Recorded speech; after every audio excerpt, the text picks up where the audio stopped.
Assalamualaikum warahmatullahi wabarakatuh.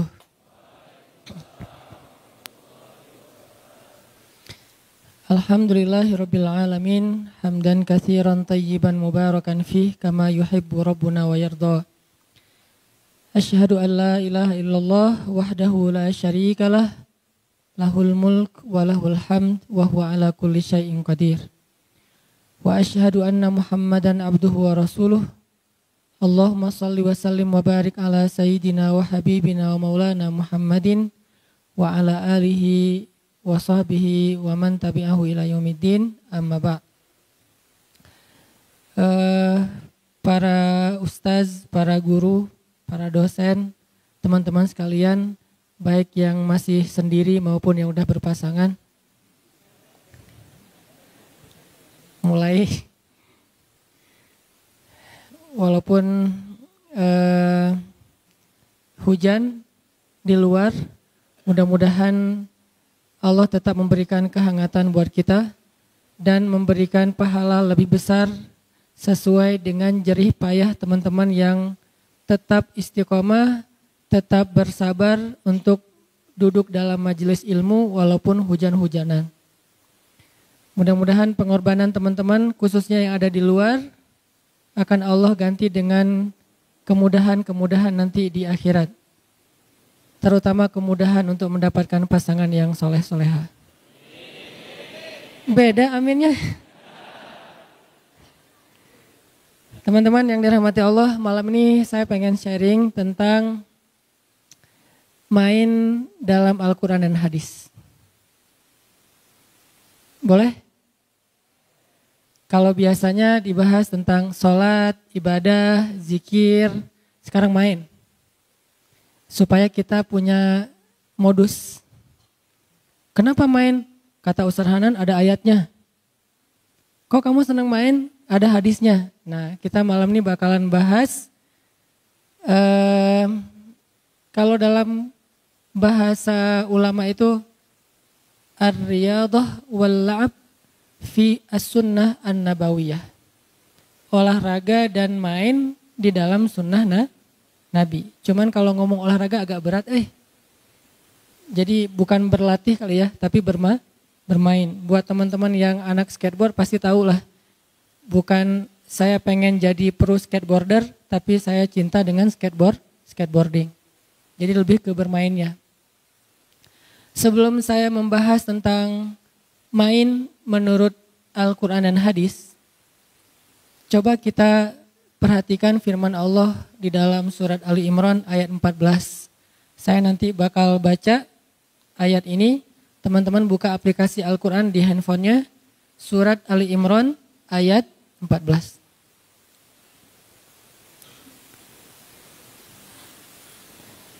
A'udzu billahi minasy syaithanir rajim. Bismillahirrahmanirrahim. Zuyyina lin-nasi hubbus syahawati minan nisa'i wal banina wal qanatiril muqantarah والقناطير المقنطرة من الذهب والفضة والخيل المسومة والأنعام والحرث ذلك متاع الحياة الدنيا والله عنده حسن المآب قل أنبئكم بخير من ذلكم للذين اتقوا عند ربهم جنات تجري من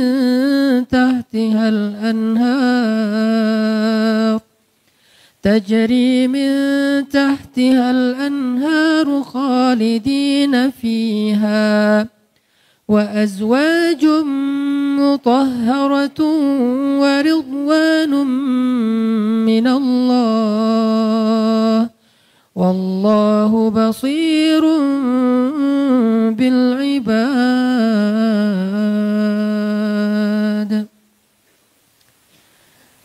Dijadikan terasa indah dalam pandangan manusia cinta terhadap apa yang diinginkannya berupa istri-istri, anak, harta benda yang bertumpuk dalam bentuk emas dan perak, kuda-kuda yang pilihan, hewan ternak, sawah dan ladang. Itulah kesenangan kehidupan di dunia. Sedangkan di sisi Allah ada tempat kembali yang sangat baik.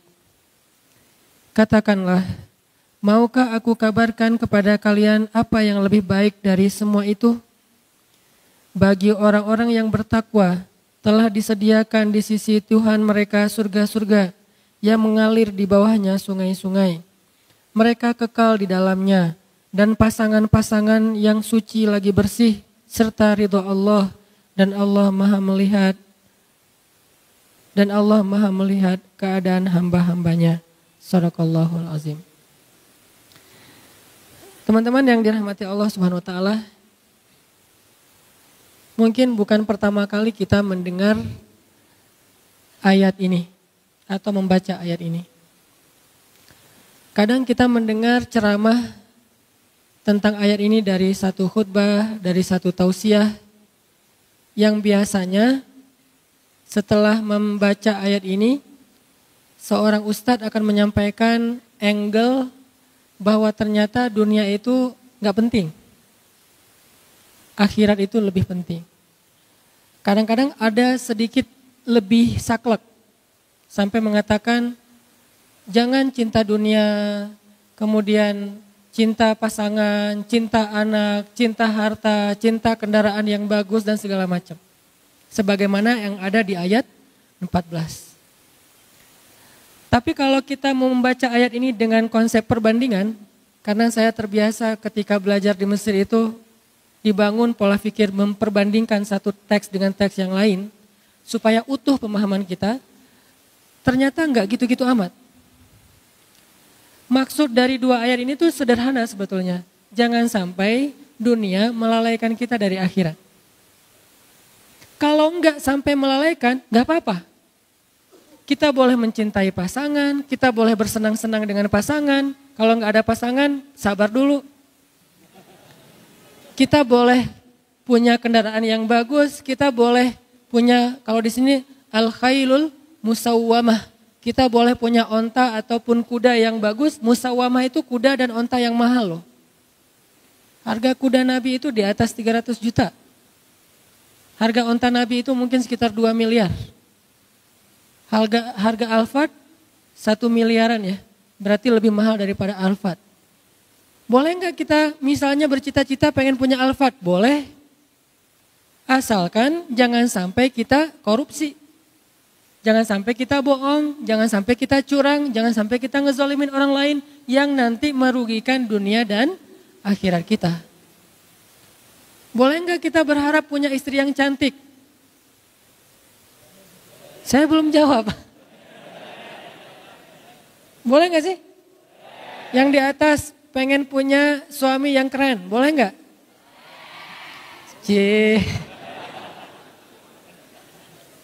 Boleh share akun Instagramnya ke belakang? Diedit dulu tapi postingannya. Yang warnanya gelap diterangin ya. Kenapa boleh? Padahal di dalam ayat ini Allah mengatakan zuyyina linnas hubbus syahawati minan nisa. Dijadikan terasa indah di pandangan manusia itu syahwati minan nisa. Syahwat itu bukan cuma cinta ya. Di sini bahasanya terjemahannya halus. Syahwat itu kebutuhan biologis. Sehingga ada yang ngomong gini nih, sering ada di komen, ada di statement di sosmed tuh gini. Nikah mah jangan karena hawa nafsu, tapi karena Allah. Sehingga kalau ada yang nanya ke saya, Ustadz tuh nikah nafsu gak sih? Nafsu saya bilang. Kalau gak nafsu gimana caranya? Wah Ustadz gak benar berarti nikahnya gak ikhlas karena nafsu. Perhatikan firman Allah di surat Al-Mu'minun. Walladzina hum li furujihim hafidhun illa ala azwajihim. Orang yang menjaga, maaf, kemaluannya kecuali kepada istri-istri mereka. Oh kalau gitu nikah boleh dong karena hawa nafsu. Boleh banget, memang gitu. Bukankah makna litaskunu ilaiha yang kita singkat dengan istilah sakinah itu adalah laki-laki supaya merasa tentram kepada perempuan? Itu bahasa kiasan. Al-Quran itu punya gaya bahasa kiasan, punya gaya bahasa peribahasa Al-Quran itu ada. Salah satu peribahasa Al-Quran itu inna angkaral aswat la sautul hamir. Sesungguhnya seburuk-buruk suara itu suara keledai. Itu peribahasa Al-Quran. Ada juga kiasan. Kiasannya apa? Yang tadi kiasannya litaskunu ilaiha supaya kalian merasa tentram kepada istri kalian. Maksud tentram di sini adalah bisa menyalurkan kebutuhan biologis dengan cara yang terhormat dan halal. Masa sih Ustadz? Nih dengerin hadis Nabi. Ada seorang sahabat nanya ke Nabi gini, ya Rasulullah, memangnya kalau seorang laki-laki menyalurkan kebutuhan biologisnya kepada perempuan istrinya, itu berpahala enggak sih Rasul? Syahwat kepada istri, pahala enggak sih Rasul? Nabi balik bertanya, kalau dia menyalurkannya kepada selain istrinya, dosa enggak? Dosa. Begitu juga kalau dia melakukannya kepada istri yang sah, maka dia menjadi pahala dan ibadah. Oh kalau gitu harus hawa nafsu? Iya. Walaupun itu bukan yang terpenting. Tapi Nabi meletakkan itu di awal. Ketika Nabi mengatakan pilihlah perempuan karena 4 hal. Yang paling depan apa? Fisik kan? Walaupun yang paling utama apa? Agama, iman. Tapi Nabi nggak meletakkan agama di depan padahal agama paling utama. Kenapa? Nabi itu kalau ngomong yang realistis. Walaupun punya idealisme. Ini lihat gaya bahasa Nabi ini. Kalau kita kan agama. Kata Nabi bukan. Fisik dulu, harta, keturunan, baru agama. Tapi kalau disuruh pilih, agama dulu. Tapi Nabi nyebutnya apa? Fisik dulu kan? Kan kita nggak tahu seseorang itu soleh atau enggak pas kita baru ketemu, baru lihat akunnya ketahuan soleh atau enggak ketahuan. Pasti yang pertama kita lihat hasil editan di ngedit semalaman. Wah, Korea banget nih. Korea yang dikasih hijab gitu ya.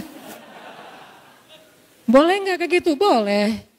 Bukankah sahabat pernah mau menikahi seorang cewek, saking terjaganya dia nggak ngelihat calon istrinya. Nabi nanya, kamu udah ngelihat belum wajahnya? Belum ya Rasulullah. Kalau bahasa kita, enggak ya Rasulullah, saya mah menjaga pandangan. Kata Nabi jangan gitu, lihat coba. Nabi kan orangnya realistis. Oh gitu ya Rasul, boleh saya lihat? Boleh. Akhirnya dia stalking. Bahasa sekarang stalking, bahasa hadisnya dia ngintip-ngintip. Kan stalking kan? Dia mengintip-ngintip dari kejauhan mana si cewek lagi keluar dari ruang kuliahnya. Oh itu, Masya Allah, Subhanallah. Saya pikir biasa-biasa aja, ternyata bidadari. Ini artinya dia stalking. Boleh nggak stalking? Boleh, selama postingannya masih aman. Begitu ada yang macam-macam, langsung unfollow. Di blok jangan, kasihan. Unfollow aja dan jangan unfollow terus ganti akun, lihat pakai akun yang baru, jangan. Biar nggak ketahuan, bikin 2 akun, 1 akun pencitraan, 1 lagi akun stalking. Enggak, bukan pengalaman. Pernah sih. Ini artinya teman-teman ternyata dalam hadis boleh kita mencintai istri kita karena nafsu. Tapi itu kan bukan yang terbesar ya porsinya. Tetap ada porsi itu yang realistis lah. Sampai Nabi mengatakan salah satu di antara perbuatan sia-sia tapi berpahala adalah bercanda gurau dengan keluarga, istri dan anak. Nanti kita akan bahas tentang kata Nabi itu kullu syai'in laisa lahu min dzikrillah fahuwa lahun. Segala sesuatu yang gak ada unsur zikir di dalamnya itu sia-sia. Illa arba'u khisal, kecuali 4 perkara. 4 perkara ini gak ada zikir, gak apa-apa. 4 perkara ini cuman main-main doang, gak apa-apa. 4 perkara ini senda gurau, gak apa-apa. 4 4 perkara ini kata orang cuman sia-sia, gak apa-apa, malah berpahala. Ada gitu Ustadz yang sia-sia berpahala? Ada, saya emang cari yang kayak gitu-gitu. Ini angle yang jarang dibahas tentang Islam, biar kita tahu salah satu prinsip Islam itu teman-teman apa? Ayat yuridullahu bikumul yusra wa la yuridu bikumul usra. Ma anzalna alaikal qur'ana litashqa. Itu prinsip Islam. Allah pengen memudahkan kalian, Allah tuh gak pengen nyusahin kalian. Di surat Toha, tidaklah kami menurunkan Al-Quran untuk hanya ngebebanin kamu Muhammad. Enggak. Al-Quran itu tidak diturunkan sebagai beban. Syariat itu bukan sesuatu yang ribet. Justru Islam itu yusr, kemudahan. Salah satu bukti bahwa Islam itu mudah, nikah. Itu bukti banget tuh. Nikah susah atau mudah? Mudah. Yang mempersulit nikah itu calon mertua berkumis tebal. Kalau syariat Allah mah gampang nikah itu, coba bayangin cuman akad doang kan. Saya terima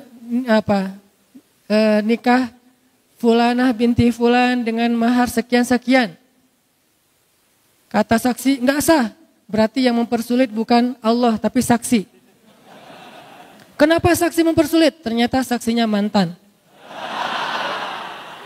Hati-hati cari saksi ya.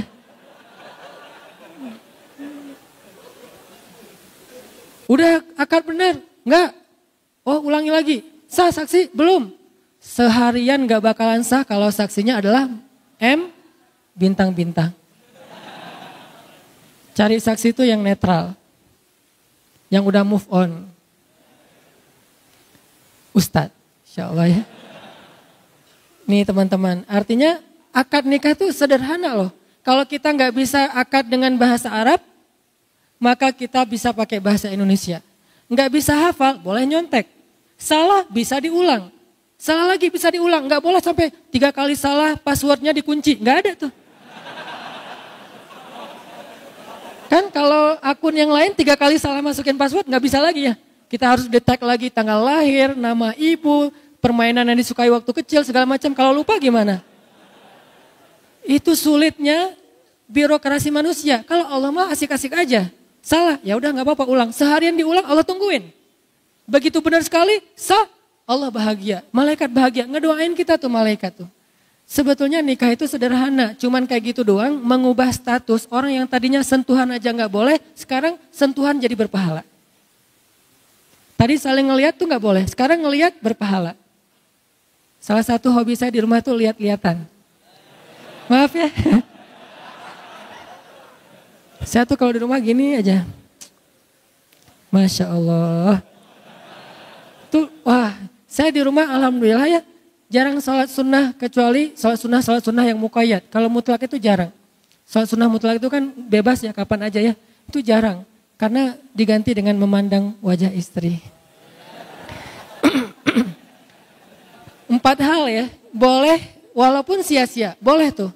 Kullu syai'in laisa lahu min dzikrillah fahuwa lahun illa arba'u khisal. Segala sesuatu yang tidak ada zikir kepada Allah di dalamnya lahwun.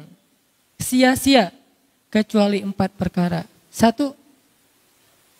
Masyur rajul bainal ghardain. Bolak-baliknya seorang laki-laki di antara 2 spot. Apa maksudnya? Berburu. Kalau bahasa ulama memanah. Dari tempat dia memanah sampai target, terus nanti anak panahnya udah sampai di sana dia ambil, balik lagi, manah lagi, mungkin cuma 1 anak panahnya atau 2, balik lagi, manah lagi, bolak-baliknya sambil bercanda gurau, sambil ketawa-ketawa, itu adalah ibadah, bayangin. Cuman sebagian ulama menafsirkan hadis. Kalau dulu konteksnya memanah, kalau sekarang berburu. Intinya menembak kan? Bisa berburu pakai senapan angin, bisa berburu dengan senapan senjata api, bisa juga latihannya yang kecil-kecil dulu, paintball, airsoft gun. Intinya belajar nembak. Dan itu walaupun ketawa, walaupun bercanda, berpahala, bayangin. Makanya saya bilang ada main juga dalam Islam, malah berpahala. Kalau niatnya apa? Karena Allah SWT. Tinggal niat doang yang dirubah. Oh saya pengen belajar nembak nih. Pakai apa? Senapan angin dulu deh. Kan olahraga nih.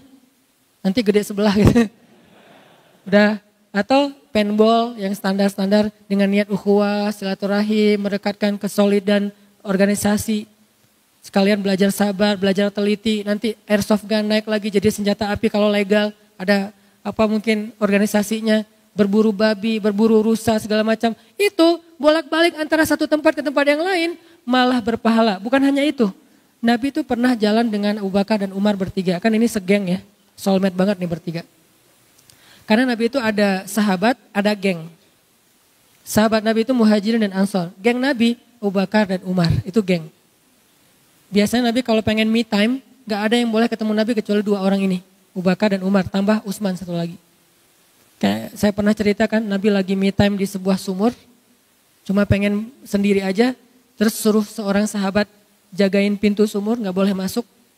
Tiba-tiba datang Abu Bakar, ribut, saya pengen ketemu Nabi, gak boleh, kata Nabi gak boleh, sekarang gak ada waktu selfie. Terus kata Nabi, siapa itu ribut-ribut di depan? Kata sahabat yang jagain, itu ini Abu Bakar ya Rasulullah. Kata Rasulullah, izinkan dia masuk, dia itu ahli surga. Masuklah Abu Bakar. Duduk di sebelah Nabi, menjulurkan kakinya ke sumur. Ini sebagai sebuah nubuwah, sebagai sebuah berita bahwa Abu Bakar nanti akan dimakamkan di sebelah Nabi. Terus datang lagi Umar.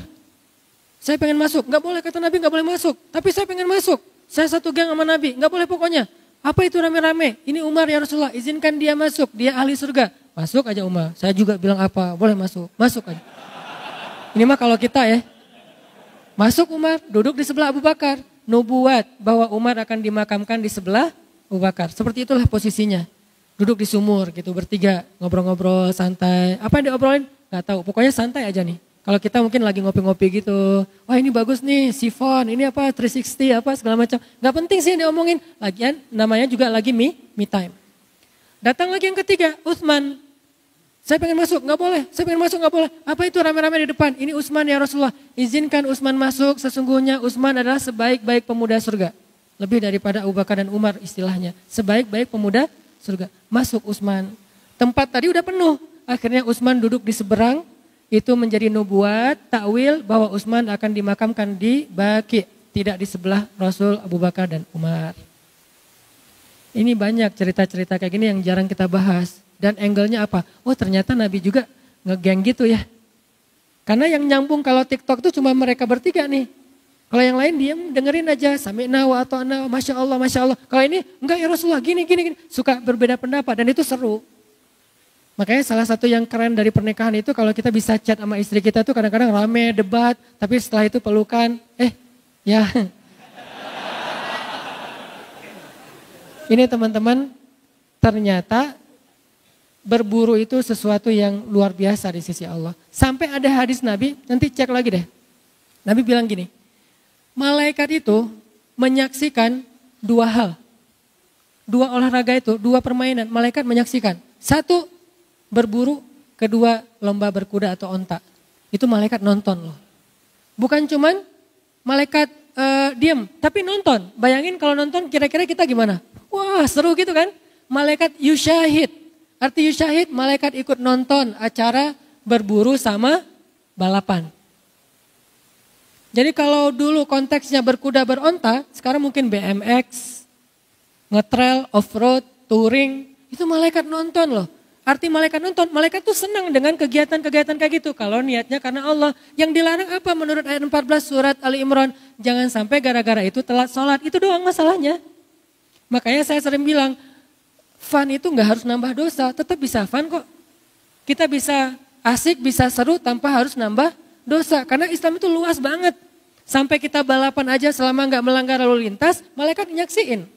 Kita berburu, malaikat ikut nonton. Mana? Malaikat ikut nonton. Makanya Nabi pernah jalan bertiga nih.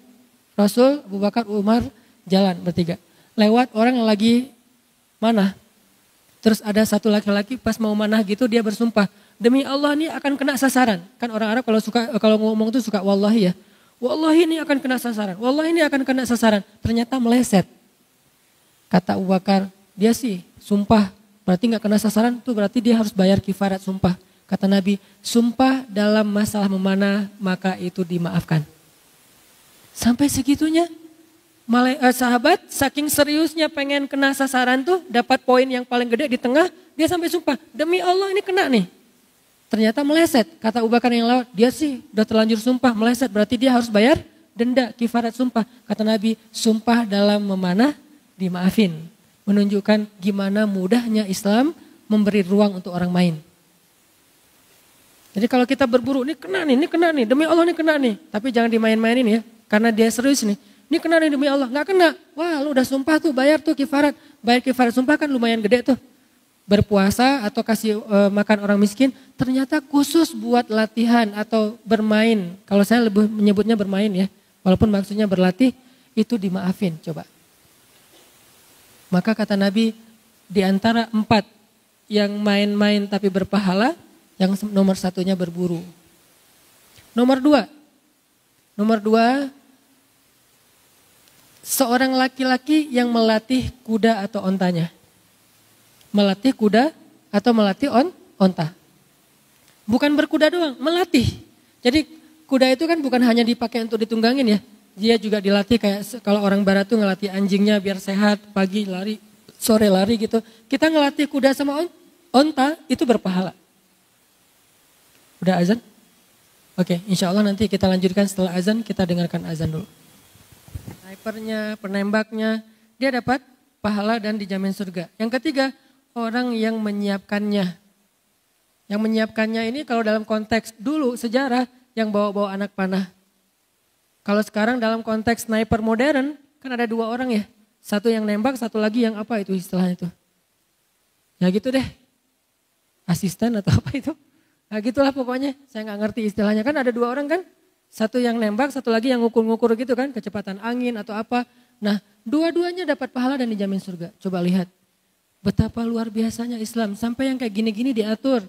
Kalau kita selama ini memandang Islam itu sempit, pasti karena pemahaman kita, bukan karena Islam itu sempit. Kadang ada orang ngapain sih kayak gitu-gitu, ini apa manfaatnya, ini tujuannya apa, ini kok sia-sia segala macam. Kenapa saya kadang-kadang komen baca lagi? Kenapa? Karena kurang baca deh. Karena hadis yang kita baca kan dari dulu innamal a'malu binniyat. Padahal jumlah hadis itu yang dihafal Al-Bukhari aja ada 200.000 hadis. Yang dihafal oleh Imam Ahmad bin Hambal ada 1.000.000 hadis. Berapa yang sudah kita hafal sehingga kita mengatakan ini sia-sia. Banyak angle-angle agama, angle Islam yang kita belum tahu. Termasuk tadi mondar-mandir sampai disebutkan oleh seorang tabi'in. Tentang keadaan sahabat di zaman Rasul. Dia bilang, saya melihat banyak sahabat-sahabat Nabi itu ketika memanah, lagi latihan, kalau sekarang bermain. Antara satu spot ke spot yang lain, mereka sambil ngambil anak panah. Sepanjang perjalanan mereka bersenda gurau, bermain-main, saling tertawa. Dan kata mereka ini sesuatu kebaikan. Jadi gak sekaku, mana mau wajahnya apa, serius gitu ya. Terus lempeng aja. Kalau ada yang ketawa, astagfirullahaladzim gak boleh banyak ketawa. Gak gitu-gitu amat Islam teh. Tapi kan ada hadis Nabi yang mengatakan, kalau kalian ngelihat apa yang aku lihat, kalian akan sedikit tertawa dan banyak menangis. Hadis ini harus dibandingkan dengan hadis yang lain. Kenapa itu boleh ketawa, kenapa ini gak boleh? Menunjukkan bahwa konteksnya ada sahabat ketawanya gak penting. Ketawanya itu kebanyakan, ketawanya itu sesuatu yang sifatnya sia-sia. Kalau ketawa, kalau bercanda dalam urusan kayak gini nih, sesuatu yang bermanfaat, maka itu dibolehkan. Bahkan Nabi pernah dalam perang Khaybar. Perang Khaybar tuh Nabi tuh dalam satu perjalanan tiba-tiba beliau nanya, saya lupa namanya nanti cek lagi. Mana Fulan bin Fulan? Siapa yang ditanya sama Nabi? Seorang sahabat yang dia itu pintar mencairkan suasana. Keahlian dia itu dia kayak stand up comedy gitu, tapi positif. Dia tuh kalau ada di tengah-tengah sahabat yang lain, itu semuanya jadi suasananya tuh jadi cair, keadaannya jadi nyaman, ucapannya tuh renyah. Sehingga Nabi itu nanya dia ketika dalam perjalanan Khaybar, kenapa? Karena perjalanan Khaybar ini cukup menegangkan. Para sahabat itu agak-agak khawatir gitu, soalnya perjalanannya kan sebelum subuh, kabut, mau ngepung benteng Khaybar. Benteng Khaybar itu bertingkat-tingkat. Sahabat tegang. Dalam kondisi kayak gitu Nabi nanya, mana Fulan bin Fulan? Supaya apa? Supaya dia bisa lucu di depan kita terus kita jadi santai gitu. Coba lihat. Ternyata yang punya semangat humoris, yang punya bakat ngejok gitu, itu ternyata di antara sahabat dibutuhin juga tuh. Walaupun jumlahnya nggak banyak. Jangan semua sahabat jadi komik ya, mungkin 1-2 gitu. Ada porsinya. Yang jelas hal yang kayak gitu diapresiasi dalam Islam selama masih positif. Nggak mencela agama, nggak sara, nggak dusta. Nah selama masih positif, itu sesuatu yang diapresiasi dalam Islam. Jadi profesi sebagai seorang entertainer dalam Islam kadang dibutuhin loh dalam kondisi-kondisi tertentu. Makanya kadang-kadang ada teman-teman dari organisasi kemanusiaan tuh kalau pergi ke Palestina, pergi ke kamp pengungsian di Suriah tuh kerjaan mereka tuh bukan cuman bagi-bagiin obat, pangan gitu enggak. Kadang-kadang cuman menghibur kayak kita misalnya ada korban bencana alam gitu kan ya. Bikin kayak playground buat anak kecil, terus bikin games dan segala macam. Oh, ini aktivis nggak penting banget sih datang-datang cuma menghibur doang, bukan nyuruh ngaji, bukan nyuruh zikir, sholat. Itu juga ya, yang ini juga ya, nggak ada masalah di antara satu dengan yang lain. Kenapa sih kita parsial banget tentang Islam? Seolah-olah satu bagian itu mulia, yang lain hina. Bukankah mereka juga butuh dihibur supaya trauma psikis mereka itu terobati? Dan Nabi melakukan itu dalam perang Khaybar. Ini menunjukkan main dalam Islam itu ada porsi. Walaupun porsinya nggak boleh ngalahin ibadah. Tapi ada porsinya. Seorang entertainer dalam Islam itu diberikan penghargaan oleh Nabi. Sampai Nabi nanya di mana dia. Dan luar biasanya lagi, sahabat yang tadi ditanya sama Nabi ternyata hadir, saya Rasulullah. Terus Nabi nyuruh dia di sebelah Nabi, Nabi nyuruh dia bicara sehingga yang lain terhibur. Setelah itu pas pulang Nabi nanya di mana dia, ternyata dia syahid dalam perang Khaybar. Dulu tuh seorang komik syahid. Hebat ya? Dia komik, dia syahid. Dia entertainer, dia syahid. Itu keren banget loh. Jadi yang syahid itu bukan cuma hafiz, seorang ahli ibadah, seorang entertainer juga syahid. Dia ada bagiannya dalam jihad. Bagiannya apa? Menghibur sahabat yang lagi galau. Duh saya ninggalin istri ini gimana nih? Udah tenang aja ada Allah. Oh iya dia punya peran di situ. Sampai ada yang bagiannya apa? Bikin syair. Kayak pas gali parit khandak tuh. Para sahabat itu bikin syair pas bikin Masjid Nabawi. Sampai syairnya kemudian diriwayatkan jadi sebuah kayak nyanyian gitu. Apa syairnya? La in qa'adna wa nabiyyu ya'malu fadzaka minnal amalul mudallalu la 'isha illa 'ishal akhirah Allahumma arham ansara wal muhajirah. Terus diikutin. La in qa'adna wa nabiyyu ya'malu. Kita pikir sahabat itu zikir terus. Ada porsi zikir, ada porsi nyanyi. Apa tuh artinya? Nah itu masalahnya. La in qa'adna wa nabiyyu ya'malu. Kalau kita duduk-duduk aja sedangkan Nabi kerja, malu dong. Itu maksudnya. Nyindir sahabat yang tadi udah capek, duduk. Nabi udah capek gak duduk. Akhirnya bikin syair. La in qa'adna wa nabiyyu ya'malu. Akhirnya oh ya gak enak nih. Fadzaka minnal amalul mudallalu. Kalau gitu kita malu-maluin. Itu syairnya. La isya illa isyal akhirah. Gak ada kehidupan yang lebih bahagia daripada kehidupan di akhirat. Allahumma arham ansara wal muhajirah. Ya Allah rahmatilah kaum ansar dan muhajirin. Lihat kehidupan para sahabat. Apakah selalu, nih kita nggak boleh banyak bercanda nih, kita angkat aja batu. Nggak gitu-gitu amat. Ada waktunya bercanda, ada waktunya bersyair, ada waktunya bernyanyi. Bahkan Nabi kadang-kadang nonton loh. Ini bukan saya bilang boleh ke nonton sembarangan ya. Maksudnya Nabi itu nonton dan nontonnya sama istri lah gitu. Jadi kalau Ustadz nonton nggak? Nonton. AAC2C. Maaf ya, nggak di endorse. Nontonnya sama siapa? Sama istri. Velvet pula misalnya. Kalau ada ya berdua gitu. Paling gak enak tuh nonton sendiri loh. Sebelah berpasangan. Kan gak enak banget tuh. Ngelihat, lama-lama jadi wasit. Up, stop. Nabi itu nonton, nanti ada hadis khusus bab itu. Intinya adalah kehidupan Nabi dan sahabat itu sangat proporsional. Malam mereka menjadi rahib, ibadahnya tuh sampai air mata membasahi jenggotnya. Siang mereka menjadi fursan, kesatria, menunggangi kuda. Dan dalam kondisi-kondisi tertentu mereka bercanda dan bermain-main. Makanya terjemahan dari ayat 14 surat Ali Imran nggak boleh parsial. Jangan main-main, jangan bercanda, nggak boleh sibuk dengan istri, nggak boleh sibuk dengan anak, nggak boleh sibuk dengan kendaraan. Nggak gitu. Maksud Allah, kita boleh menjadikan semua itu sebagai mata ul hayati dunia, kesenangan dunia, tapi jangan lupa akhirat itu lebih keren loh. Jadi kalau dunia aja kita semangat, harusnya akhirat lebih semangat. Kayak misalnya teman-teman yang semangat mencari pasangan di dunia. Allah bilang azwajun mutahharah. Di akhirat juga ada pasangan. Yang saya sering bilang di akhirat, di surga itu nggak ada lagi jomblo. Jadi nggak ada yang duduk sendiri, ngahuleng, sedih gitu. Lo kenapa? Gua ditikung. Nggak ada tuh. Di akhirat tuh nggak ada yang kayak gitu-gituan. Semuanya sudah ridho. Mutmainnah, radiyatan, mardiyah. Dalam keadaan ridho dan diridhoi oleh Allah Subhanahu wa taala. Pasangannya siapa? Yang kita sebut bidadari itu istilah bahasa Indonesia kan?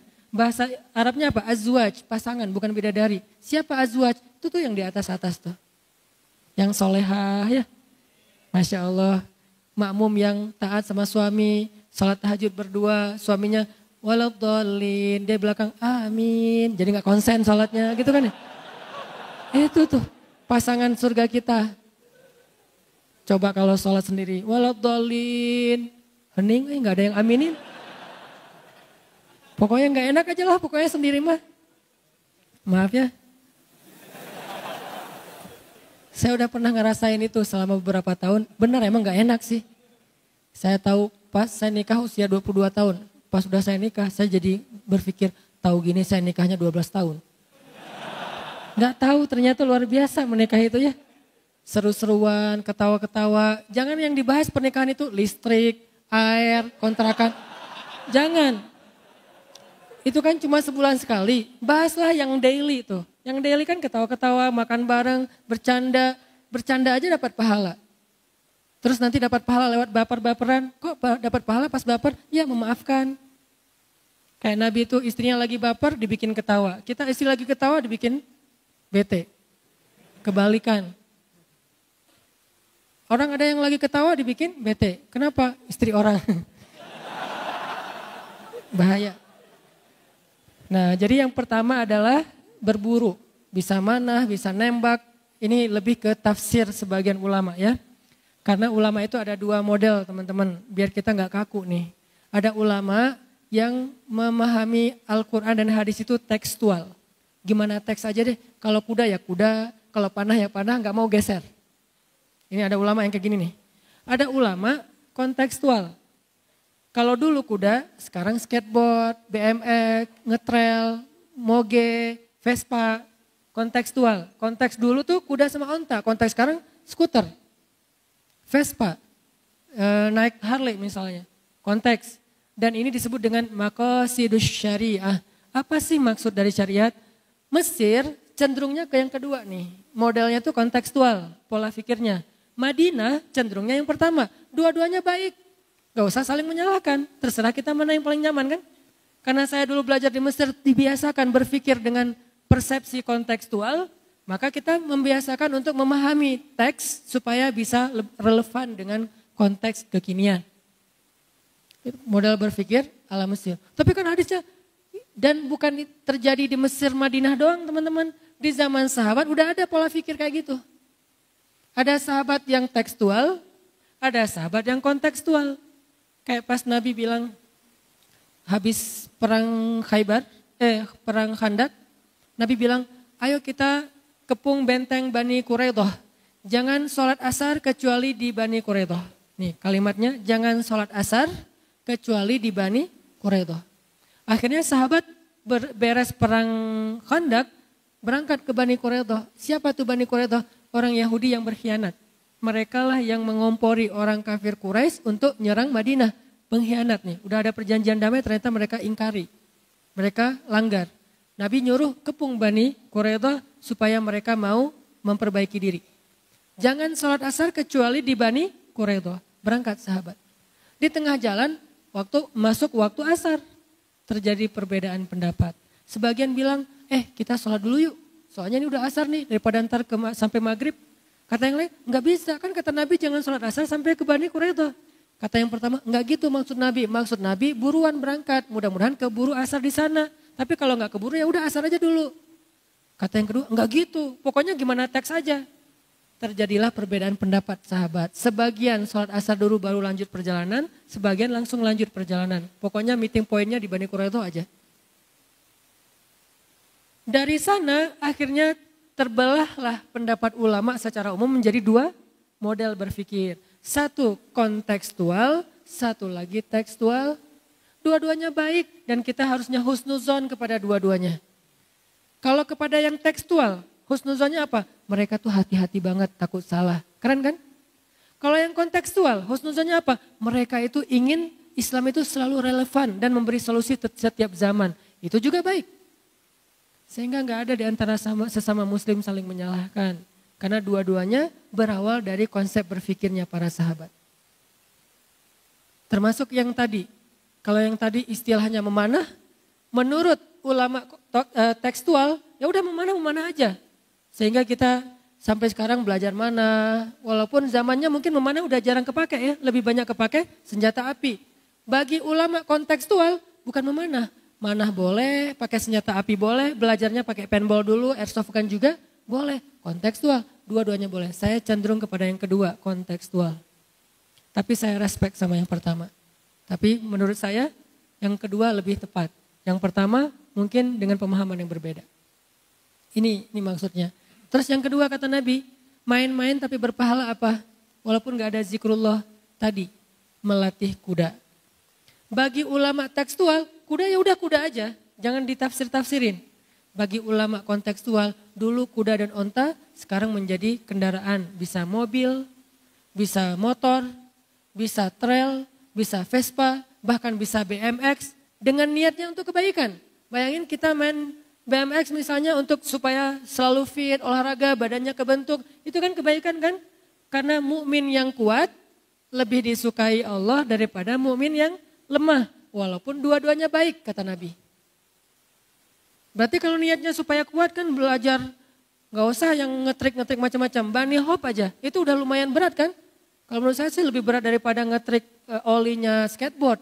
Karena itu ngangkatnya lebih luar biasa. Langsung seluruh tubuh itu kebentuk. Ototnya langsung jadi itu. Berarti kalau niatnya mukmin yang kuat lebih baik daripada mukmin yang lemah.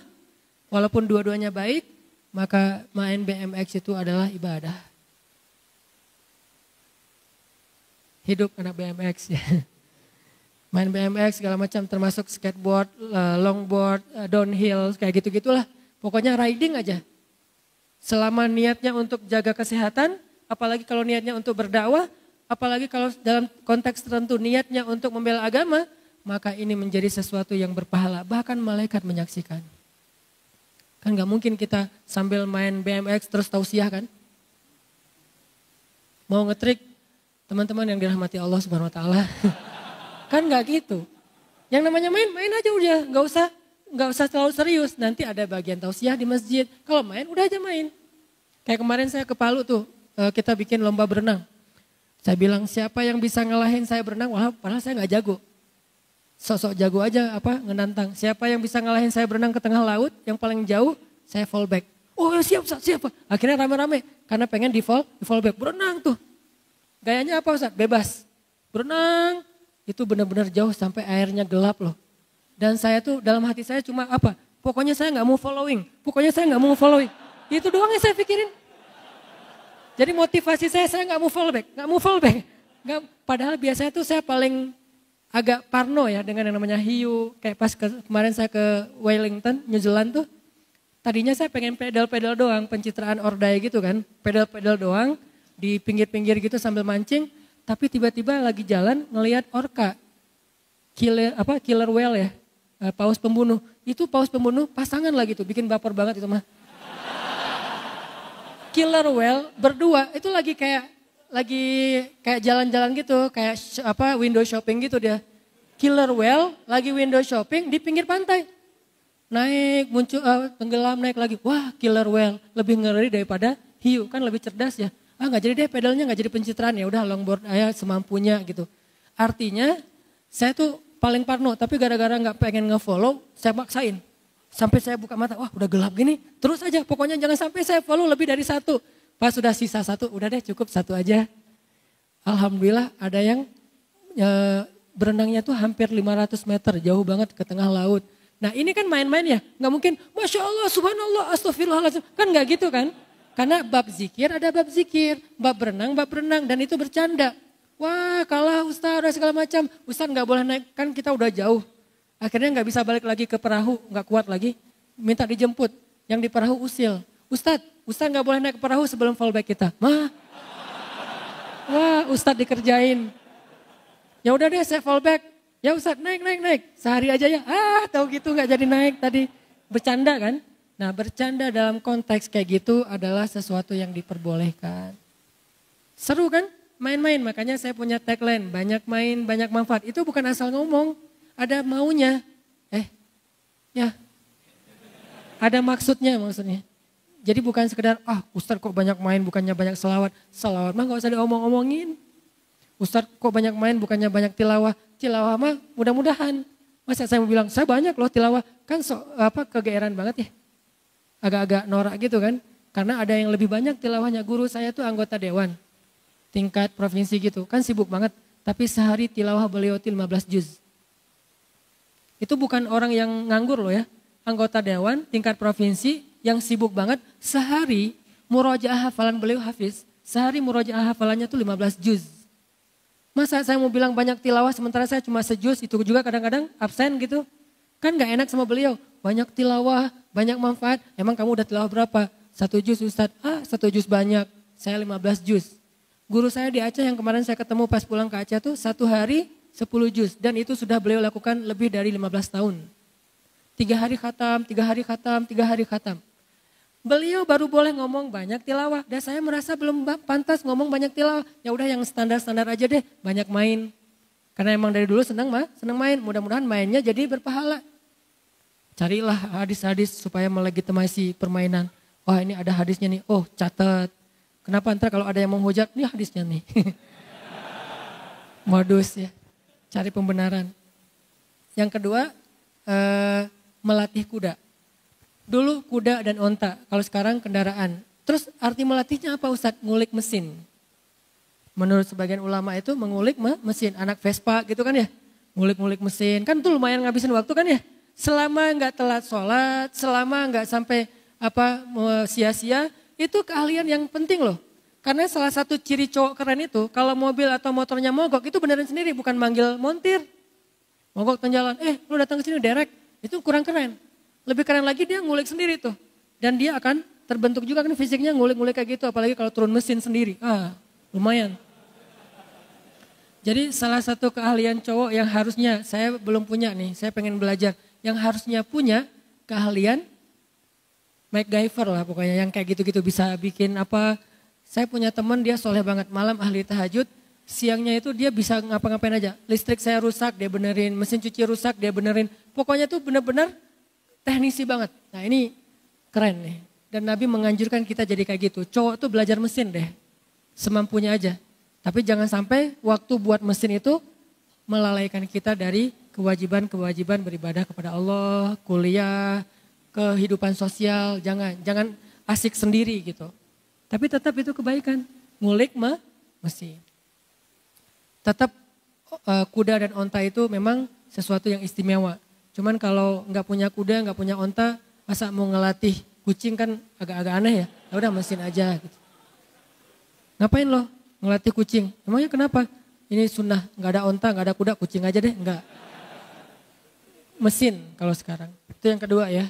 Yang ketiga, nah ini yang seru nih. Main-main, senda gurau, sia-sia, tapi berpahala apa? Bermain-main dengan istri dan anak-anaknya. Ini salah satu hadis yang saya paling suka nih. Ini demen banget saya sama hadis ini nih. Makanya hadis ini tuh hadis favorit. Kalau ditanya Ustadz hadis favoritnya apa? Hadis tentang 4 permainan yang berpahala. Terutama nomor 3. Main-main sama istri dan anak. Boleh gitu Ustadz? Boleh banget lah. Orang Nabi itu suka main-main sama istrinya. Nih contoh-contoh Nabi main sama istrinya ya. Salah satunya Nabi lagi pulang dari satu perjalanan dakwah gitu atau jihad. Terus di rumah Aisyah lagi main kayak boneka-bonekaan. Jadi dalam Islam patung, boneka boleh kalau hanya sebagai alat untuk main-main. Kalau dulu bentuknya boneka, kalau sekarang lebih canggih jadi animasi, jadi film kartun. Maka film kartun menurut ulama kontekstual kalau dipakai untuk berdakwah justru berpahalanya besar. Karena Aisyah main boneka-bonekaan. Dulu boneka itu dibuat dari kayak terpal, dari kayak kain-kain yang udah nggak kepake, dibikinlah jadi boneka. Terus maju jadilah boneka lebih canggih, maju lagi jadilah animasi kartun. Maka seorang muslim yang pintar animator, yang pintar ngelukis, yang jago dengan hal kayak gini-ginian, harusnya potensi dia itu dipakai untuk kebaikan. Bikin film-film yang mungkin kalau di Malaysia itu ada Ipin Upin, memperkenalkan culture kemelayuannya, kita memperkenalkan keislaman dengan bahasa-bahasa dengan adegan-adegan yang keren. Orang Hollywood aja bikin kartun yang kadang-kadang mulai mengarahkan kita kepada moralitas ke barat-baratan kan, harusnya muslim bisa bikin lebih dari itu. Wah nggak boleh melukis. Kalau konteksnya adalah untuk anak kecil, melukis atau boneka yang disebut patung, mau ukurannya besar atau kecil yang namanya mainan, boleh. Yang nggak boleh patung sembahan. Kalau disembah nggak boleh. Kalau hiasan, nah kalau bab ini ikhtilaf di antara ulama, tanya aja ke Ustaz Fikih deh. Kalau hiasan. Tapi kalau permainan, kalau sekedar boneka, maka itu boleh. Boneka Aisyah kecil. Kalau boneka anak sekarang kan kadang-kadang gede tuh. Ada ulang tahun dikasih boneka Hello Kitty gede. Dikasih boneka beruang gede. Kalau anak laki-laki bukan boneka, robot-robotan, superhero kayak gitu-gituan kan. Nah ini semuanya boleh. Kenapa? Karena Nabi pernah pulang dari satu perjalanan ngelihat Aisyah lagi main boneka-bonekaan. Waktu itu Aisyah masih kecil gitu kan, baru lulus SD. 12 tahun kan baru lulus SD ya. Baru lulus SD, Nabi datang. Nabi itu capek loh, baru pulang perjalanan. Tapi Nabi itu orangnya asik. Bukan, Aisyah gua capek, siapin air hangat. Gak gitu Nabi ke istrinya. Kita kan baru pulang, kita panggil, kamu, siapa? Kamu, gua siapin air hangat. Emang saya siapa kamu? Teman kos. Enggak. Jangan nyuruh teman kos siapin air hangat, bahaya. Kalau belum ada istri siapin aja sendiri. Nah kalau udah ada istri, kadang-kadang pas kita datang istri lagi kayak ngapain di rumah, lagi santai, lagi chat sama temennya. Selama itu sesuatu yang positif ya, teman cewek atau ada gengnya, geng sekolah dulu yang cewek semua isinya. Lagi santai nonton film apa gitu, selama nggak berlebihan, biarin aja dia kayak gitu. Kalau perlu nemenin, mah film apa sih kok seru banget? Ini apa, filmnya baper banget loh, drakor. Nggak tahu kalau drakor ya, yang jelas nonton santai, biarin aja, kasihan. Jangan, mah kan Khadijah itu nggak pernah nonton. Aisyah pernah kata dia, ternyata dia lebih pintar. Oh iya ya, udah lanjutin. Kan jadi garing gitu kan ya, makanya jangan menjudge istri dulu kalau kurang hadis, kurang dalil. Karena ibu-ibu itu lebih rajin taklim daripada bapak-bapak. Kita pakai dalil 1, dia pakai dalil 10. Jadi Nabi baru datang, Aisyah lagi main-main kayak gitu, lihat Nabi itu orang yang asik. Langsung Nabi duduk bersama Aisyah nanya, Aisyah ini lagi ngapain? Ini nih lagi main, ini Sulaiman, ini iblis, kemudian ini siapa, ini Daud, ini Goliat. Oh gitu, ya udah saya jadi gini, perang gitu sama Aisyah. Terus kayak anak sekarang tuh kayak Barbie-Barbian, main masak-masakan, princess-princessan gitu kan. Aisyah melakukan itu. Dan Nabi duduk bersama Aisyah, meladeni Aisyah main, sehingga Aisyah udah beres, baru Nabi mulai melakukan kegiatan-kegiatan yang serius di rumahnya. Mungkin cuci piring atau apa. Gak ada Nabi datang-datang marah-marah ke istrinya, kamu nih rumah belum beres, suami pulang masa belum disiapin apa-apa. Kan suami itu udah capek berjihad dan segala macam. Enggak, justru kita yang pakai dalil itu. Nabi aja gak pernah pakai dalil itu. Ini menunjukkan bahwa main dengan pasangan itu sesuatu yang luar biasa. 1, Nabi main sama Aisyah. Yang mana lagi yang Nabi main sama Aisyah yang lain? Nabi itu pernah treadmill sama Aisyah. Treadmill Ustaz? Ya. Cuman treadmillnya enggak pakai alat treadmill, lari di padang pasir. Kapan? 2 kali lagi tuh.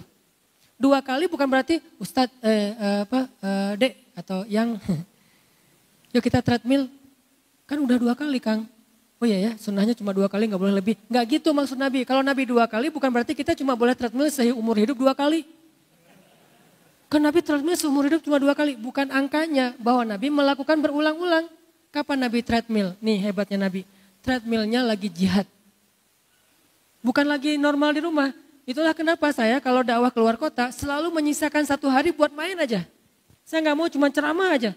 Kalau dengan ada panitia, Ustadz ke misalnya kayak kemarin misalnya ke Medan atau ke Aceh atau ke Palu atau kemana lah ya. Ustadz ke Jepang misalnya. Oh boleh, gimana itinerary-nya? Ceramah. Boleh nggak 1 hari saya pengen main kayak main di salju gitu, skate apa gitu lah, nggak ngerti saya istilahnya. Oh boleh Ustaz, tapi itu seharian, nggak apa-apa kan udah 3 hari ceramah. Ustaz ini aneh ya, yang lain mah ceramah, sholat, istirahat. Ini mah main. Kenapa? Nabi juga pulang jihad main. Itu konteksnya jihad kan. Nabi pulang dalam sebuah perjalanan jihad, terus berhenti di rest area 97 gitu. Berhenti di rest area gitu. Udah selesai berhenti, Nabi bilang ke sahabat, kalian duluan ya, tinggalkan aku dengan Aisyah. Tinggalkan aku dengan Aisyah, nanti kita nyusul. Ya udah ya Rasul, sahabat melanjutin perjalanan, akhirnya Nabi bilang Aisyah, lomba lari yuk. Hayu kata Aisyah, lomba lari lah waktu itu menang Aisyah. Lalu Aisyah komen setelah postingan itu, kata Aisyah, waktu itu saya masih kurus. Dan ini menjadi dalil, cewek yang keren versi Aisyah itu kurus. Ukurannya berapa kurus teh? Ukurannya kalau berat mungkin paling maksimal 55 kilo lah. Di atas 55 agak-agak bid'ah sih. Walaupun tergantung tinggi ya, tapi kalau untuk orang Indonesia mah 55 ke bawah itu normal. Jadi cewek di atas 55, nah ini harus belajar lagi. Aisyah itu ternyata kurus dan tinggi. Kok tahu Ustadz Aisyah kurus dan tinggi? Baca hadis, baca sirah pakai imajinasi, jangan cuma teksnya. Apa bukti Aisyah tinggi? Ntar saya kasih tahu. Yang jelas kalau dalam hadis ini Aisyah kurus. Aisyah sendiri yang ngomong, waktu itu saya masih kurus. Next trip, pas perjalanan jihad yang lain, Nabi berhenti lagi di di rest area. Terus Nabi nyuruh sahabat, kalian duluan ya, tinggalkan saya sama Aisyah. Ya Rasulullah, pergi aja. Aisyah, lomba lari lagi yuk. Hayu, kalah Aisyah. Komen lagi, waktu itu saya udah agak sedikit gemuk. Kata Nabi, ini balasan saya untuk yang kemarin. Jadi skor kita sama ya Aisyah, 1-1. Ya kata Aisyah, agak-agak bete gitu ngambek karena Aisyah kalah. Dan itu wajar terjadi di antara Nabi dan istrinya. Berarti Nabi itu menyempatkan main ketika sedang berjihad, bukan berdakwah loh. Lebih ngeri daripada dakwah, serius. Jadi kalau ada orang ngomong kok dakwah tapi ada mainnya apa segala macam, kurang baca sirah, bacalah sirah. Islam itu enggak kaku seperti yang kita bayangin. Yuridullahu bikumul yusra. Tapi jangan dimudah-mudahin. Karena Allah itu udah mudahin kita banget. Tanpa kita mudahin, udah banyak kemudahan. Tanpa kita ringan-ringankan, udah banyak keringanan. Tinggal kita baca aja tuh. Teks agama kita yang sangat lengkap banget, komplit. Buku hadis itu tuh berjilid-jilid. Kenapa banyak jilid? Menunjukkan betapa luasnya Islam. Kalau buku hadis kayak buku tulis doang, berarti Islam itu sempit. Untungnya buku hadis itu sampai puluhan jilid menunjukkan Islam itu luas banget. Itu mainnya Nabi sama Aisyah. Jadi treadmill nih berdua. Dan treadmill berdua itu seru loh. Udah berapa kilo yang 2 kilo? Wah kita nggak mau kalah kan. Minimal kita 2 kali lipat dari istri. Jadi kalau saya treadmill sama istri, dia 3, saya harus 6.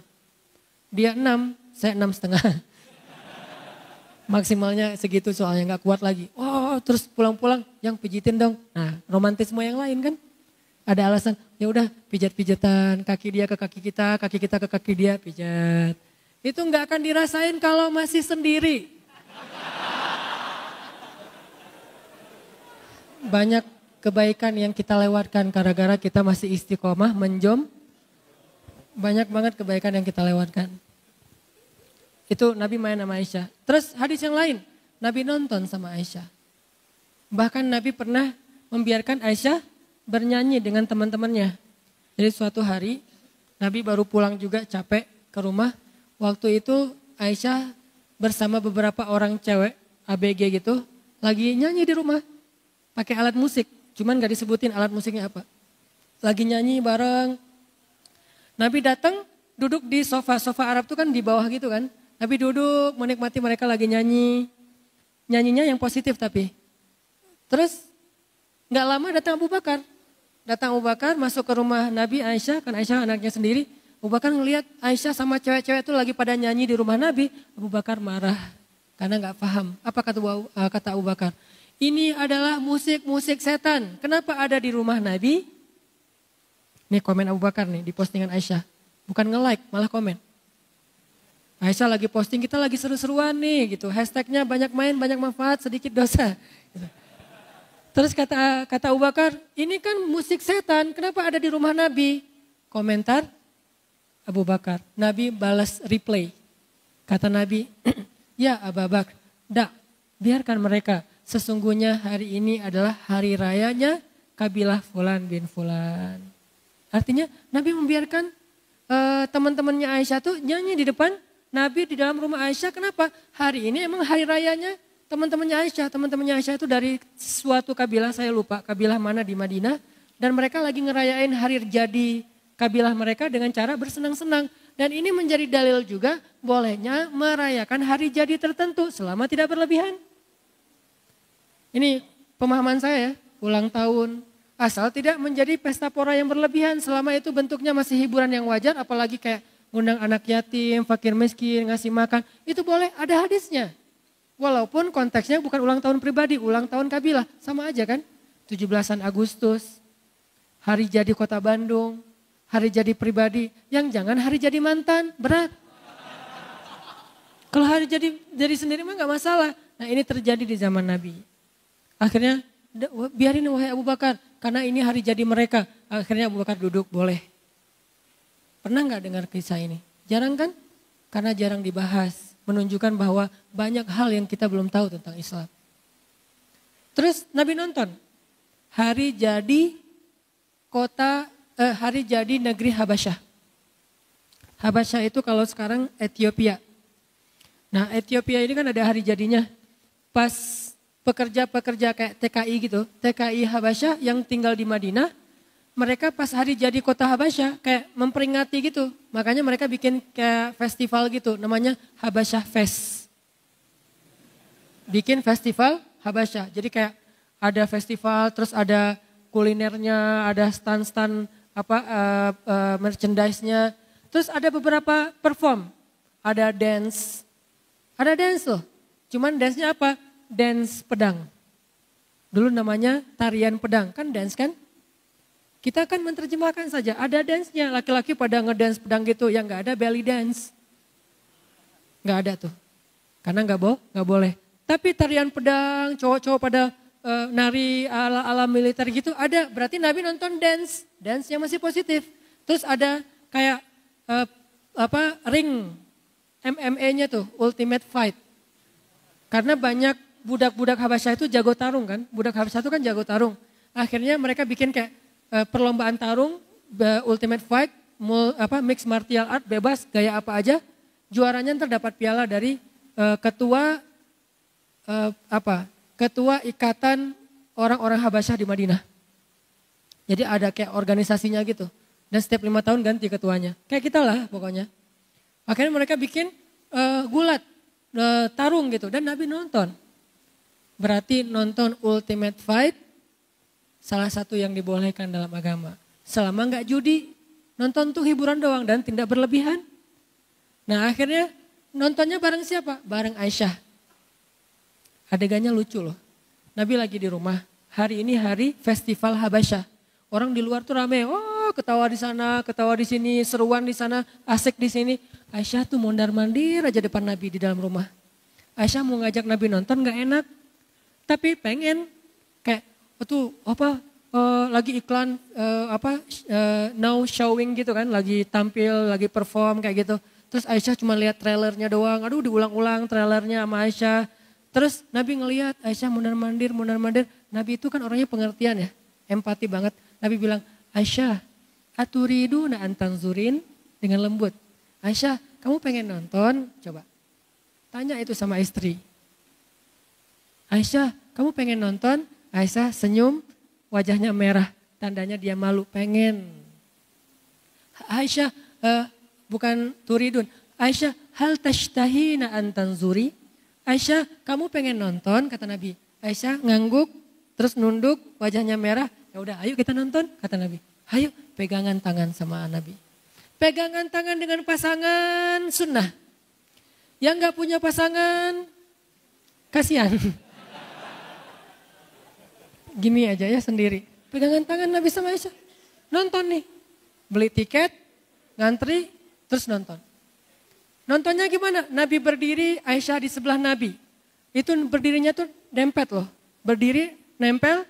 Kemudian Aisyah meletakkan dagunya di atas pundak Nabi.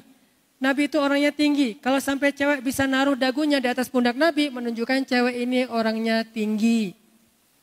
Kurus, tinggi, keren. Itulah Aisyah. Jadi Nabi milih Aisyah juga. Wah, Aisyah ini tinggi ya. Makanya Aisyah tuh pernah menggibah seorang istri Nabi yang pendek kan. Sofia kalau nggak salah. Nabi ngapain sih rajin-rajin ke rumah Sofia? Emang kenapa Aisyah? Sofia itu kan gitu kata Aisyah. Karena Aisyah cemburu kepada Sofia. Sofia itu kan cuma beda setahun sama Aisyah. Istri Nabi itu semuanya muda kecuali satu. Siapa yang tua? Saudah. Yang lain semuanya muda. Istri Nabi itu muda-muda. Cuman yang perawan cuma satu Aisyah. Yang lain gak perawan tapi muda. Berapa usia Sofia ketika dinikahi Nabi? 17 tahun. Baru aja lulus SMA. Waktu itu Aisyah umurnya 16 tahun cuma terpaut setahun. Makanya Aisyah tuh paling cemburu berat sama Sofia. Udah cantik, muda pula, dan orangnya tuh asik gitu, seru. Nabi kalau udah ngobrol sama Sofia bisa lama tuh. Sampai akhirnya Aisyah stalking IG-nya Sofia. Mana hadisnya Aisyah stalking IG-nya Sofia? Diam-diam Sofia lagi posting acara di rumahnya. Jadi Sofia tuh kayak lagi ngundang anak yatim, tasyakuran di rumahnya. Udah gitu foto bareng, selfie bareng ibu-ibu, posting. Aisyah diam-diam melihat. Tapi nggak mau nge-like, takut ketahuan. Nabi tahu Aisyah lagi stalking Sofia. Akhirnya Nabi japri, Aisyah lagi stalking Sofia ya. Akhirnya Aisyah ketahuan malu gitu. Hadisnya gimana sih Ustadz? Hadisnya Aisyah pas lagi Sofia bikin acara di rumahnya, diam-diam datang ke sana pakai cadar biar nggak ketahuan. Stalking kan? Datang pakai cadar, jalan. Yang mana sih yang Sofia itu? Penasaran gua, kok Nabi betah banget di rumah dia. Orangnya gimana sih? Datang pakai cadar. Yang biasanya cadarnya kayak gini, dia pakai cadar yang agak-agak beda sekarang. Benar-benar nggak diketahui. Nabi itu kan orang teliti banget, menunjukkan Nabi itu mata Aisyah aja tahu. Hati-hati pakai cadar kalau baru nikah, ntar ketukar. Suaminya nggak hafal gitu kan, mama bukan, saya masih jomblo. Nih buat yang cadaran ya. Saya respect sama yang cadaran, tapi saya menganut mazhab yang tidak cadaran. Istri saya tidak ada yang cadaran. Tidak cadaran. Tidak cadaran. Teliti banget sih. Nah Aisyah pakai cadar datang ke rumah Sofia. Duduk aja di pojok. Jadi Aisyah tuh mojok gitu. Yang lain pada ketawa-ketawa, Aisyah giniin aja. Nabi dari kejauhan ngeliat, oh Aisyah. Pas Aisyah udah beres acara, Aisyah pulang sendiri kan. Dikejar sama Nabi. Aisyah kata Nabi, hah ketahuan? Kok tahu? Ya tahulah istri saya kata Nabi kan ya. Kamu kan matanya khas, mata bidadari gitu. Wah gitu. Hurul Ain. Istilah bahasa Arabnya bidadari apa? Hurul Ain. Yang matanya besar dan bulu matanya lentik. Yang matanya itu hitamnya hitam banget, putihnya putih banget, bersih, lentik. Dan keren banget alisnya itu bertaut dan kayak pedang. Aisyah kayak gitu. Kalau kita kan dibentuk dulu, dikikir, terus kayak ditatoin gitu ya biar lurus gitu. Lama-lama kok jadi kayak balok ya lurus kayak gini ya. Kalau Aisyah itu dari sononya udah kayak gitu, udah keren. Makanya Nabi pas ngeliat, oh ini Aisyah nih. Dikejar sama Nabi, Aisyah gitu kata Nabi. Aku tahu, akhirnya jalan berdua pulang nih. Sepanjang jalan, Nabi itu kan orangnya asik ya. Asik diajak chat, ngobrol Nabi sama Aisyah. Kata Nabi, kata Aisyah, ya Rasul kata Aisyah. Apaan sayang kata Nabi. Kalau misalnya Nabi jadi penggembala ternak, penggembala domba, terus ada 2 padang rumput, yang satu udah pernah dipakai orang, yang satu lagi belum pernah. Kira-kira Nabi mau menggembala domba di mana? Kata Aisyah. Aisyah menjebak nih, Nabi itu orangnya cerdas. Ya yang belum pernah dipakai lah, itu yang paling gua suka nih, padang rumput yang masih bagus, masih rimbun, masih belum pernah ada yang pakai di sana untuk menggembala. Kata Aisyah, oh gitu, iya. Nabi ngerti kan? Ngertilah kata Nabi. Maksudnya apa? Satu-satunya istri Nabi yang perawan cuma Aisyah. Aisyah lagi nyindir. Nabi orangnya pengertian, cerdas. Kalau kita kayak gitu ya tergantung sih. Bete kan istri kita? Kurang cerdas. Gimana masakan aku? Ya kurang garam sih mah. Terlalu jujur. Bilang aja, mah papa itu udah sering makan di restoran. Tapi ini lebih enak loh dari semua restoran. Si istrinya kan gitu kan ya. Walaupun habis itu, mah ada garam. Gombal-gombal dikit lah. Nabi itu luar biasa menjaga perasaan Aisyah. Makanya Aisyah tuh pernah cemburu sama Sofia. Gara-gara Sofia itu salah satu yang cantik banget selain Maria kan. Ada Sofia, ada Zainab, ada Hafsah, ada Maria. Hafsah itu 19 tahun. Ada Maria, orang Mesir. Tahu sendiri lah orang Mesir kayak gimana. Keren banget lah. Arab tuh yang keren tuh Mesir, Lebanon, Suriah. Tuh keren-keren tuh. Nah Maria dari Mesir. Ini Sofia, orang Yahudi. Jadi salah satu istri Nabi itu orang Yahudi yang masuk Islam. Kata Aisyah, ya Rasul, ngapain sih senang banget ke rumah Sofia? Sofia itu kan pakai kode bahwa Sofia itu pendek. Kenapa? Aisyah itu tinggi orangnya. Lalu Nabi sedikit tersinggung dan mengatakan, ya Aisyah, seandainya ucapanmu itu ditaruh di lautan, maka seluruh lautan itu akan menjadi berbau bangkai. Apa maksudnya? Karena gibah itu seperti bangkai. Lebih bau daripada bangkai, nggak boleh menggibah. Nabi kalau udah bab kayak gini, marah. Kok marah? Kan Nabi nggak marah. Marah Nabi. Nabi pernah marah dan menasihati Aisyah. Gara-gara apa? Gara-gara Aisyah menggibah Sofia. Tapi di sisi lain, di sini menjadi dalil Aisyah itu orangnya emang tinggi. Makanya pas Aisyah berdiri di sebelah Nabi, meletakkan dagunya di atas pundak Nabi, berdirinya nempel gitu, nontonnya tuh begini, nonton tuh berdua. Nonton apa? Nonton dance, nonton apa lagi Ultimate Fight. Terus Nabi seru gitu. Pas udah lama nonton, Nabi ngelirik ke Aisyah, hampir aja hidung Nabi kena hidung Aisyah gitu kan, sama-sama mancung tuh. Imajinasikan siroh. Nabi kan mancung, Aisyah mancung. Aisyah, udahan? Kata Aisyah. Coba.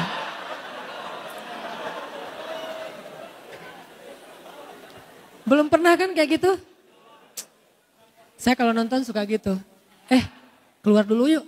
Kan belum selesai, ini lagi kayak klimaksnya tuh lagi adegan paling seru, apalagi film-film thriller gitu yang pembunuhan. Oh ya udah. Terus kalau yang horor-horor pembunuhan gitu kan itu paling lebih seru lagi nontonnya. Takut. Cowok banget lah ya. Walaupun kita juga takut. Saya pernah nonton film horor kayak gitu yang thriller-thriller pembunuhan gitu. Ternyata yang lebih heboh malah saya. Dia, gitu banget sih. Iya aku orangnya lembut. Agak-agak kurang keren sih waktu itu saya mah. Lama-lama kita nonton itu lagi. Enggak lo kurang asik kalau nonton film horor. Enggak, kali ini gue mau jadi cowok sejati.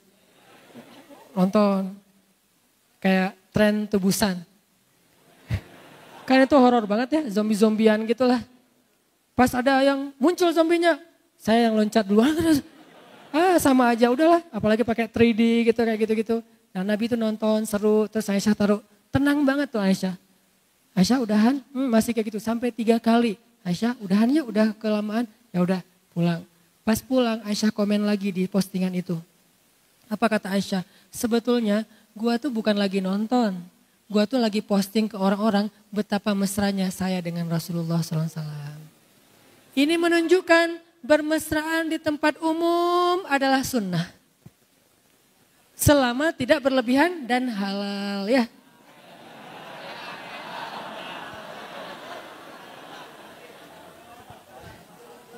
Coba lihat Islam ternyata ada yang kayak gini-gini juga tuh. Belum lagi nanti hadis-hadis tentang Nabi dan Aisyah yang lain tuh banyak banget loh. Yang ketiga ya. Yang keempat apa? As-sibahah, berenang.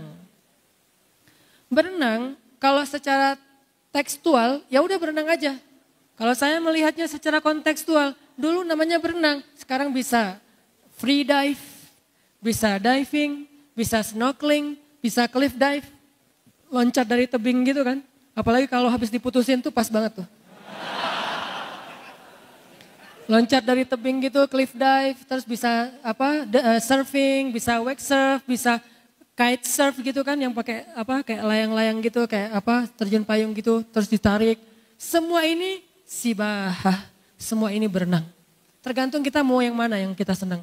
Ada yang senangnya cuma snorkeling doang, kayak ke Lombok, ke Raja Ampat. Itu juga bagian dari sunnah Nabi. Ada yang senangnya free dive, nyelam gitu, gak muncul-muncul lagi. Kenapa? Ada yang juga mainnya ombak. Ada ombak gulung saya gitu ya. Kenapa? Karena saya udah pernah digulung masa lalu lebih berat daripada digulung ombak misalnya gitu-gitulah. Garing lah pokoknya kayak gitu-gitulah. Ini namanya as-sibahah, berenang.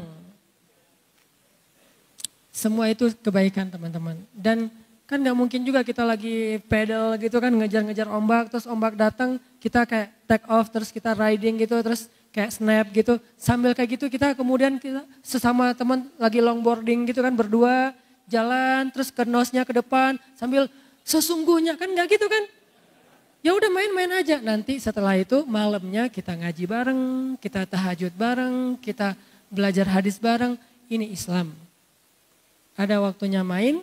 Ada waktunya belajar, ada waktunya ibadah. 4 hal ini, Nabi itu emang berenang teman-teman. Saya dulu tuh penasaran, Nabi berenang di mana ya?